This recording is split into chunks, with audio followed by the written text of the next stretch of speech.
En este video comenzaremos viendo qué es la investigación y la estadística. En resumen, la plática trata sobre cómo caracterizar a la investigación en una visión panorámica. Vamos a destacar lo que es el paradigma cuantitativo y cualitativo y presentaremos lo que es la metodología estadística en el proceso de investigación.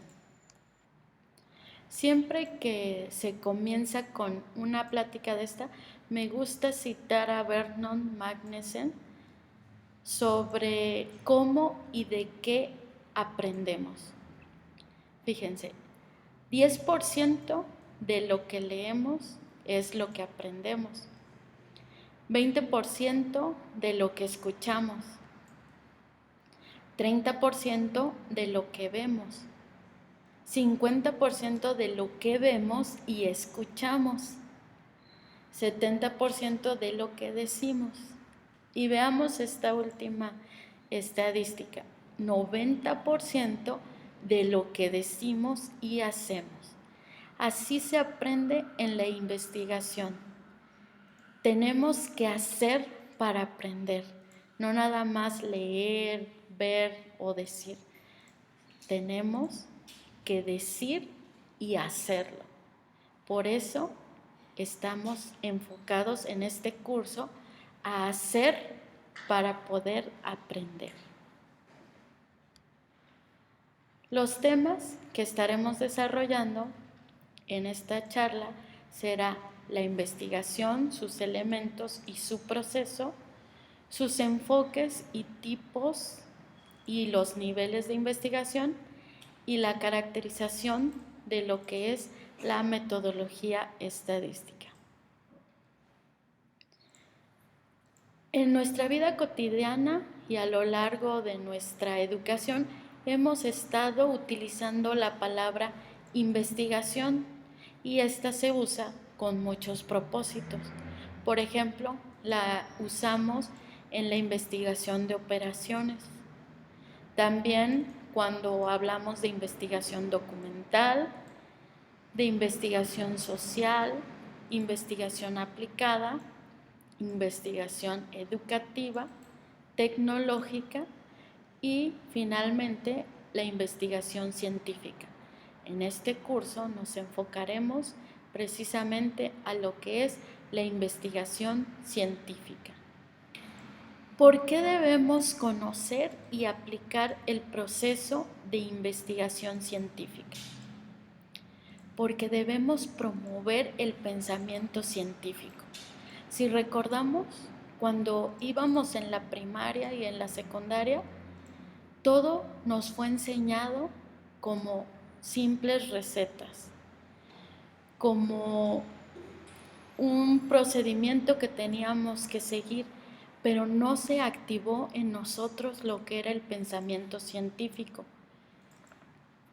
Empezamos a hacer esa investigación o ese proceso cuando entramos en el bachillerato y tuvimos que ver la materia de metodología de la investigación. A partir de ahí fue cuando en nuestro chip empezó a entrar ese proceso investigativo. Afortunadamente, hoy en día a los niños de primaria ya se les enseña el método científico desde un inicio. Así no tendrán los problemas que tuvimos nosotros para iniciar con el pensamiento científico. También es importante que comprendamos, que analicemos y mejoremos continuamente la práctica, sobre todo si se trata de la práctica educativa o la práctica de la investigación en cualquier enfoque, ya sea administrativo, político, social. También debemos de promover el pensamiento crítico, creativo y la innovación, y esto solamente se puede hacer a través de la investigación científica. Una definición de lo que es la investigación científica es la que veremos a continuación. Quizá muchos de ustedes la conozcan como la investigación factual. La investigación se puede entender como un tipo de investigación sistemática, controlada, empírica y crítica, y de posiciones hipotéticas sobre las presuntas relaciones entre fenómenos observables. ¿Por qué se dice que la investigación debe ser sistemática y controlada?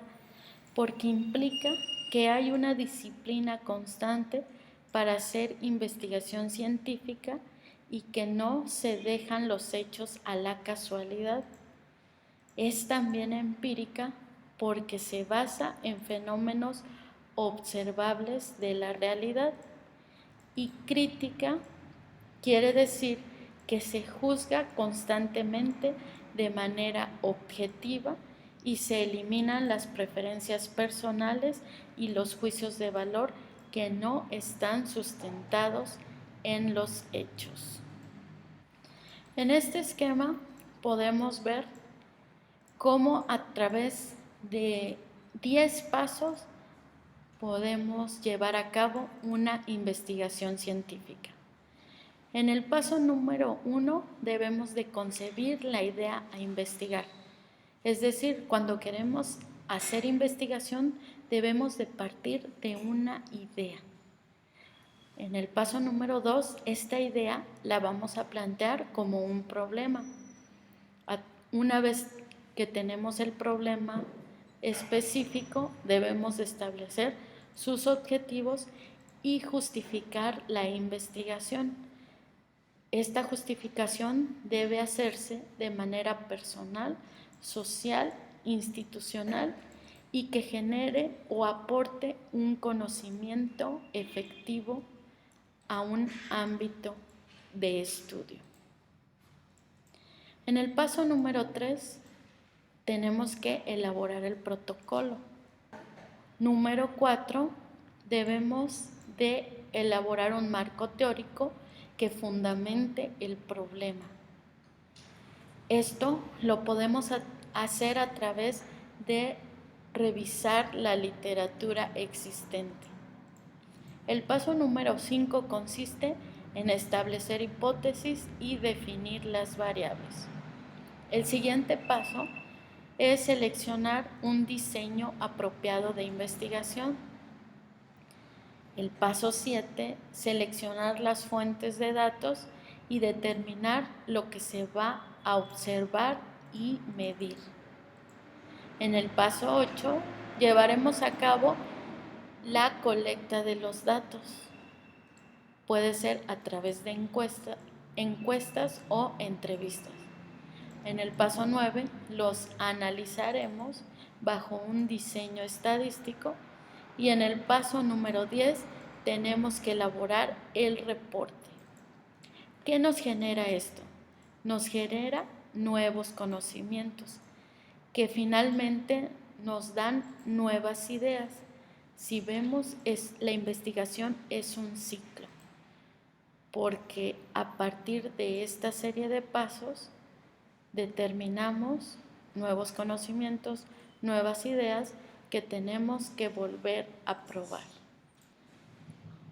Por muchos años, la investigación se ha dividido en dos grandes enfoques: el enfoque cuantitativo y el enfoque cualitativo.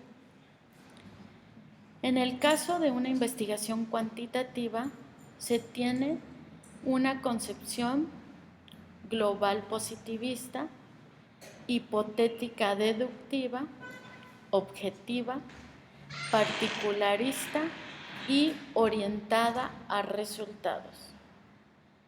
El enfoque cuantitativo se desarrolla más directamente en la tarea de verificar y comprobar teorías por medio de estudios muestrales representativos.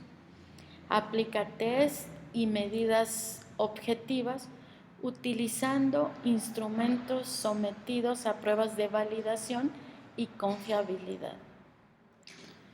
Otro enfoque o paradigma es el cualitativo. La investigación cualitativa postula una concepción que es fenomenológica, inductiva y orientada al proceso. Este tipo de investigación busca descubrir y generar teorías. Pone énfasis en la profundidad y sus análisis no necesariamente son traducidos a términos matemáticos. Veremos ahora las diferencias que hay en estos dos paradigmas. Por ejemplo, en el enfoque cuantitativo se defiende el uso de estos métodos, que son técnicas de contar, de medir y de un razonamiento abstracto. También se le da una mayor aplicación a sistemas sociales y a grupos y categorías de personas dentro de ellos, y emana de ellos una concepción positivista. En el enfoque cualitativo se defiende el uso de estos métodos con el uso de técnicas de comprensión personal, de sentido común y de introspección. Este enfoque es usado esencialmente en el estudio de grupos pequeños. También proviene de una concepción fenomenológica. En el enfoque cuantitativo se busca que las causas de los fenómenos sociales presten escasa atención a estados subjetivos de los individuos. También se hace uso de técnicas experimentales aleatorias, también las que son llamadas cuasi experimentales, test, objetivos, análisis estadísticos multivariados, estudios de muestreo y otros estudios también llamados observacionales. En el enfoque cualitativo, en cambio, se está interesado en comprender la conducta del individuo desde el propio marco de referencia de quien actúa. Los métodos que se utilizan en este tipo de enfoques son los estudios de casos, etnografías, entrevistas a profundidad, ya sea estructuradas o semiestructuradas, y la observación participativa. En el enfoque cuantitativo, la medición es penetrante y controlada. Es objetivo, la perspectiva se ve desde afuera y está orientada a la comprobación confirmatoria, reduccionista, inferencial e hipotética deductiva. En cambio, en el paradigma cualitativo, la observación es naturalista y sin control. Los términos de este tipo de investigaciones son subjetivos, la perspectiva se ve desde adentro y está orientado a los descubrimientos exploratorios, expansionistas, descriptivos e inductivos. Y en el enfoque cuantitativo se trabaja orientado a resultados que sean fiables, con datos sólidos y que las investigaciones se puedan repetir, que sean estudios de casos múltiples, asume una realidad estable. La finalidad de la investigación es la verificación y el diseño de la investigación es determinado. En el enfoque cualitativo es orientado al proceso y no al resultado. Lo que es válido es que son datos reales y profundos. Los estudios de casos son aislados, se asume una realidad dinámica y la finalidad de la investigación es el descubrimiento. El diseño de la investigación es emergente. ¿Qué pasa con estos enfoques? Hace unas décadas eran muy diferenciados y estos enfoques no se podían combinar. Afortunadamente, hoy en día en la práctica se ven mezclados y hay diseños mixtos que usan los dos paradigmas y se complementan muy bien. El análisis de los datos consideran técnicas que sirven a los dos enfoques y las discusiones que planteaban los dos paradigmas que antes se podían llamar irreconciliables se consideran ya superables. El apoyo tecnológico ha propiciado que el procesamiento de datos cualitativos o textuales sea más sistemático, lo que no se veía antes. Y el análisis de este tipo de datos era tedioso e incansable. Hoy en día se puede hacer muy rápido y muy sencillo y por eso cada vez más investigaciones están tomando este tipo de paradigma cualitativo para hacer una buena investigación. Una vez que definimos lo que es la investigación, cuáles son los diversos paradigmas que tenemos que centrarnos en lo que es el problema y sus objetivos. Entonces, toda investigación parte de solucionar o encontrar respuesta a un problema, o bien del deseo de generar conocimiento sobre algún tema. En la medida en que un problema esté claramente definido, el proceso de investigación a realizar se orientará con una mayor facilidad. Si nosotros no tenemos claro nuestro problema, tampoco vamos a tener clara la investigación ni cuál va a ser el procedimiento a seguir. Entonces, la formulación del problema debe de expresarse en relación a variables. También debe de manifestar una interrogante que será la que nos responderemos cuando hayamos encontrado solución al problema. Debemos de posibilitar la prueba empírica de las variables, es decir, obtener información sobre las variables de estudio. Y la investigación o el problema debe de expresarse en una dimensión temporal o espacial. Por ejemplo, si nos planteamos como problema de que no se tiene certeza sobre las condiciones que influyen la venta de empresas en el país, entonces debemos de plantearnos ciertas interrogantes. Por ejemplo, ¿qué es lo que se vende? ¿Quién vende? ¿Qué industrias se mueven? ¿Qué tamaños de empresas son las que se venden? ¿Y dónde están ubicadas estas empresas que se venden? Ahí estamos planteando interrogantes sobre un problema que desconocemos. Y también tenemos que ver qué variables tienen que ver con este problema, cómo las voy a medir, y tengo que definir la temporalidad y el espacio. Por ejemplo, si vamos a plantearnos en este problema en el país, tenemos que especificar que es en México. Si lo queremos hacer a nivel estado, tendremos que plantearnos el estado en el que vamos a hacer este estudio y la temporalidad, si lo vamos a hacer en este siglo o en el siglo pasado o a partir de 1950 a la fecha. Todos estos aspectos tenemos que tener en cuenta al formular un problema de investigación.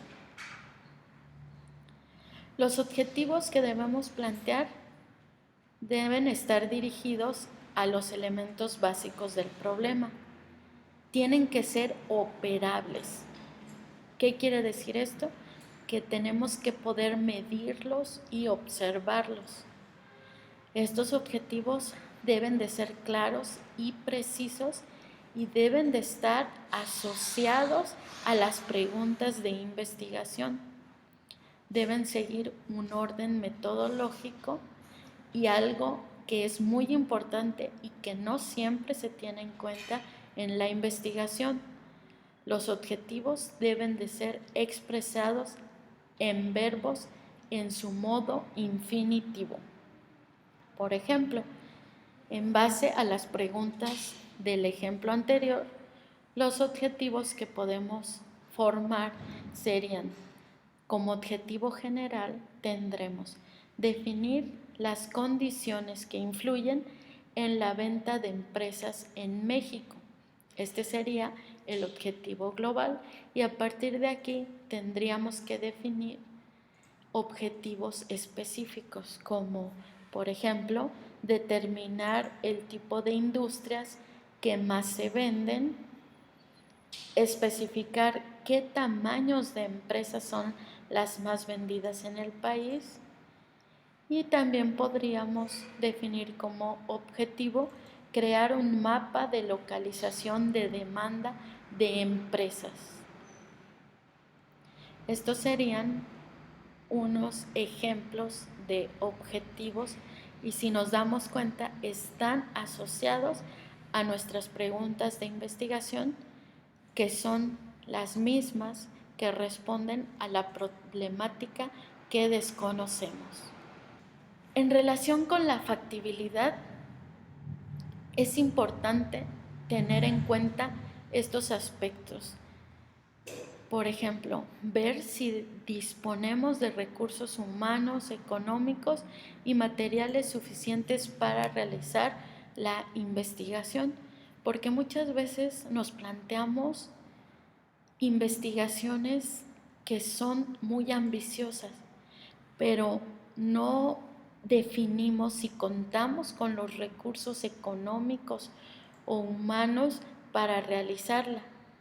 Y si no contemplamos esto desde un inicio, no podemos enfocarnos en realizar exitosamente nuestra investigación. También es factible realizar el estudio en el tiempo previsto. Recordemos que en nuestro caso vamos a hacer una tesis que tenemos que presentar al finalizar nuestro doctorado.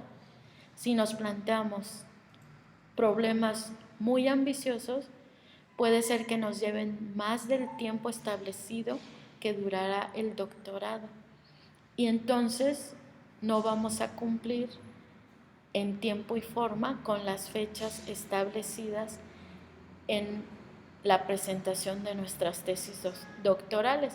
Por eso debemos de establecer que la investigación la vamos a desarrollar en un tiempo factible para que logremos titularnos en tiempo y forma. La metodología a seguir debe de dar respuesta al problema y también es necesario que el investigador conozca y domine la metodología a seguir. Por ejemplo, si nosotros tenemos experiencia en usar un paradigma cuantitativo, pero ahora nuestra tesis doctoral queremos plantear un paradigma netamente cualitativo y desconocemos totalmente los temas, esto podría traernos malas experiencias a la hora de desarrollar la metodología. Entonces se recomienda que si manejamos ya los métodos cuantitativos, nuestra investigación sea cuantitativa y apoyarnos en una o dos técnicas cualitativas, pero que no sea al 100% cualitativa o también viceversa. También tenemos que definir si se podrán generalizar los hallazgos, porque este es un error recurrente en muchas investigaciones. Si nosotros vamos a definir un estudio a nivel nacional, tenemos que hacer una muestra que sea representativa de nuestra población. Y si no tenemos los recursos suficientes para tomar una muestra de todo el país, no podemos generalizar, no podemos hacer inferencia y decir que esta investigación que nosotros hicimos se aplica para todo el país.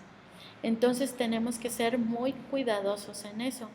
Si hacemos una investigación a nivel local, porque es lo que nuestros recursos humanos y económicos nos permiten, pues debemos de hacer las generalizaciones únicamente para ese nivel local y no llevarlo a un nivel más general. Un aspecto fundamental es que el investigador esté interesado y motivado en el problema seleccionado, porque muchas veces nos ponemos a hacer una investigación que nuestro director de tesis nos dijo que hiciéramos, porque nosotros no teníamos ninguna idea sobre qué podíamos investigar. Entonces, a lo mejor yo tomo ese tema para desarrollarlo, pero no me interesa y no me motiva nada más que presentar mi tesis de doctorado.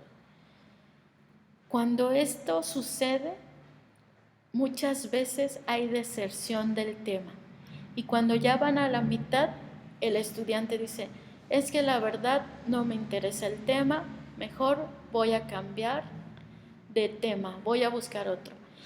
¿Y qué pasa con el tiempo invertido durante el tiempo que ya pasó?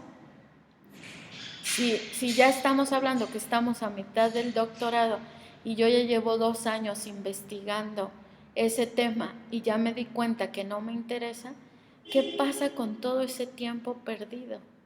Por eso es necesario que desde un inicio nosotros definamos bien si nos interesa el tema, que la idea surja de nosotros y no de nuestro director de tesis. Algo que yo siempre recomiendo es que vean qué es lo que más les gusta de su profesión. Una vez que lo definan, entonces busquen las líneas de investigación que están asociadas a ese tema. En Internet encontrarán muchísima bibliografía con respecto al tema de su gusto. Afortunadamente, la red nos permite hacer eso. Por eso es necesario que ustedes desde un principio definan su tema que sea de su gusto, de su interés, de su motivación.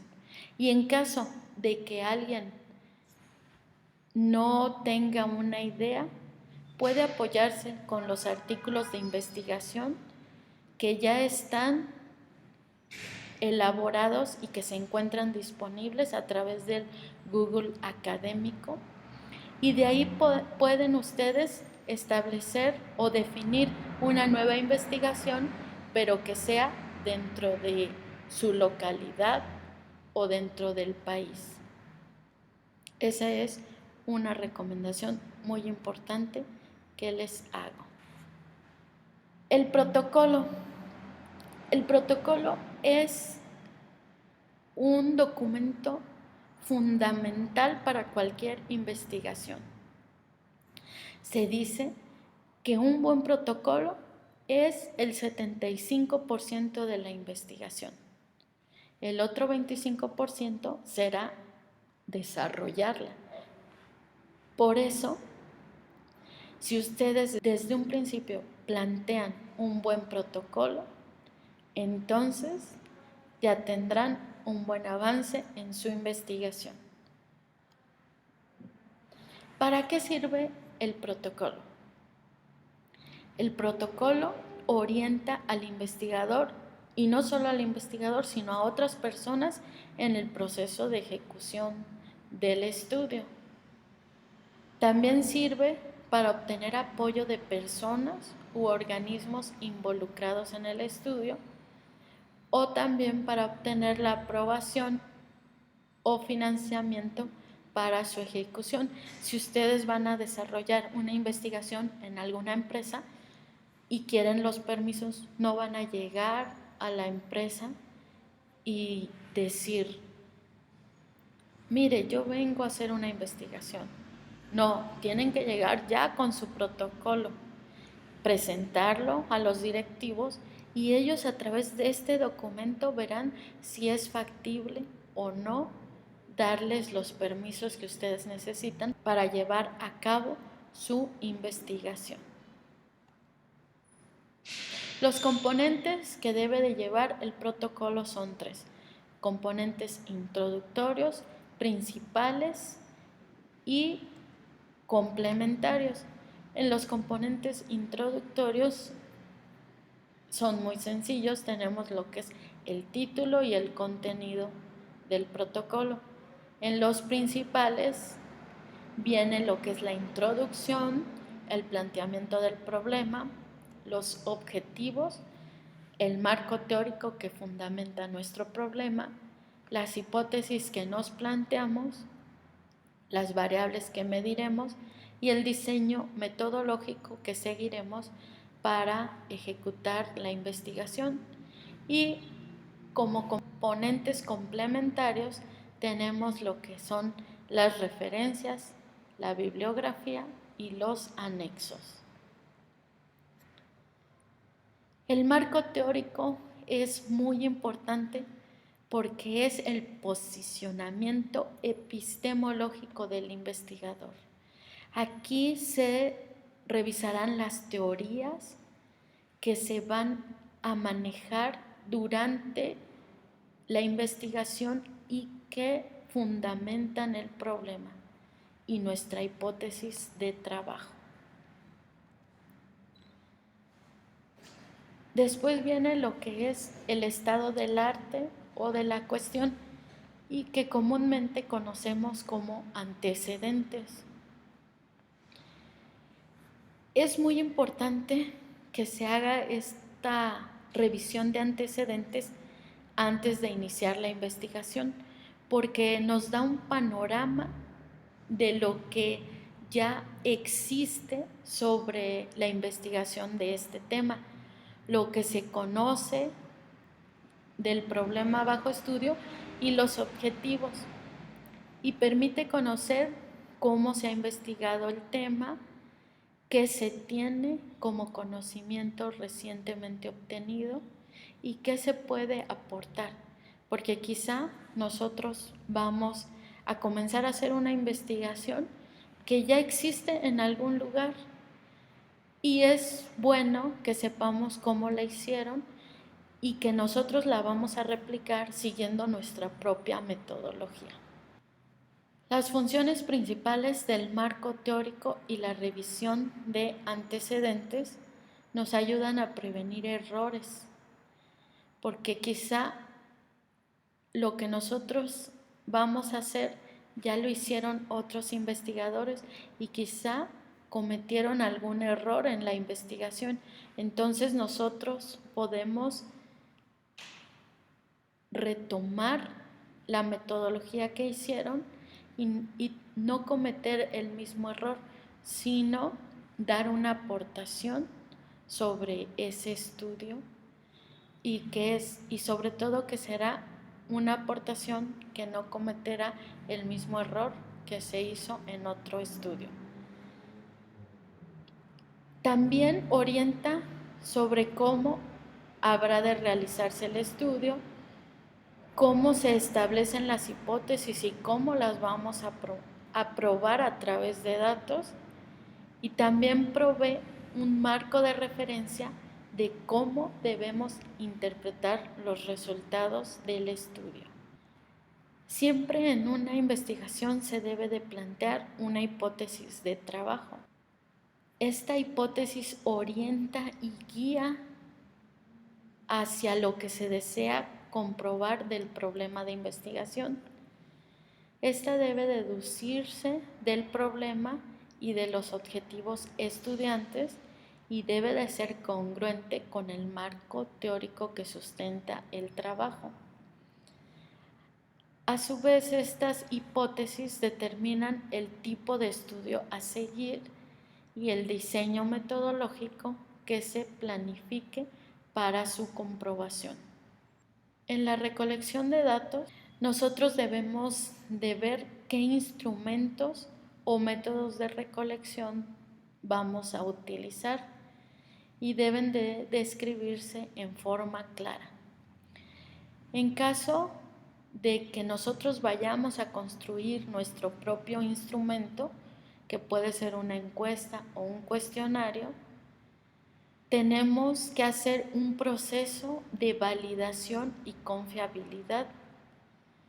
Lo que se hace en estos casos es que se plantea, se escribe la encuesta, se pilotea con un segmento de la población y posteriormente con este piloteo se hace la validación y la confiabilidad.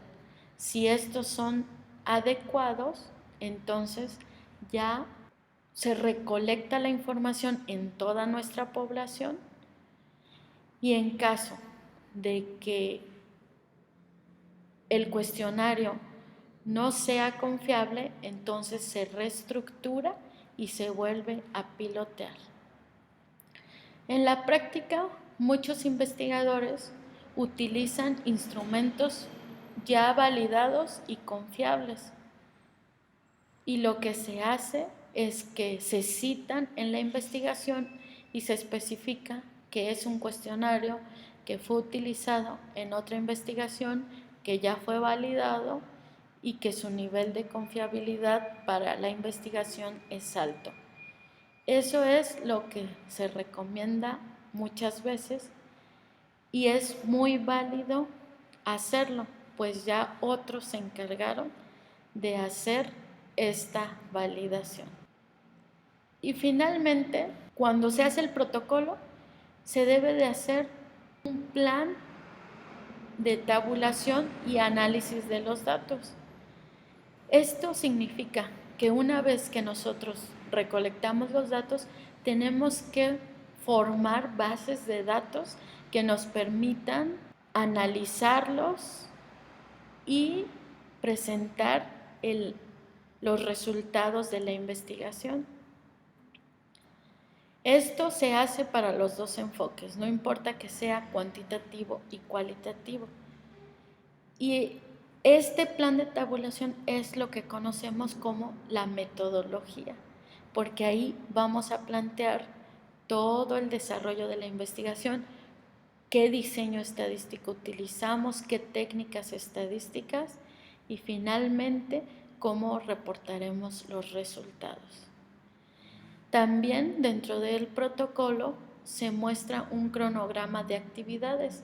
Este puede hacerse en semanas o meses, dependiendo el tiempo que tengamos para la investigación. Algunos conocen este cronograma como gráfica de Gantt y es muy necesario que se incluya al finalizar el protocolo, porque así, si nosotros planeamos con fechas, podemos ir evaluando si estamos cumpliendo con los tiempos o si nos estamos retrasando en algo.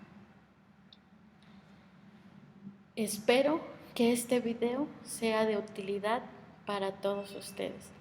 Si tienen alguna duda, recuerden escribirme a mi correo electrónico o a través de los foros de la plataforma educativa.